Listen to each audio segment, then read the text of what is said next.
বন্ধুরা, আজগবি এক ঘটনা ঘটে গেল যশোর পৌর পার্কের পুকুরে। দেখতে থাকুন। হ্যাঁ, বিলুপ্ত প্রায় এক প্রাণীর দেখা মিলল। দেখুন তার বুদ্ধি, তার বিচক্ষণতা দেখুন।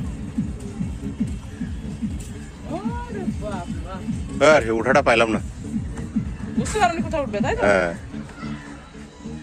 আমি বুঝতে পেরেছি ও যেখানে উঠছে সেখানে সামনের দিক যাচ্ছে বলো, তুমি আবার ক্যামেরা ওই দিক নিতো। ওই দিকে যাচ্ছে। ও সাঁতার কাটতে পারে না, তাই মধ্যে আবার ডুবে যাচ্ছে। ডুবে যাবে কেন? ডুবেই সাঁতার, পানি মাটি পানির মধ্যে দিয়ে সাঁতার কাটছে। অনেক দূরে যাচ্ছে, তাহলে ডুবে গেলেও তো সেখানে উঠতো। কি বলিস? ও এবারে এরকম জায়গায় উঠবে, ওই রকম জায়গায় উঠবে। মাছ ধরছে। Wow, fantastic! মাছ ধরেছে।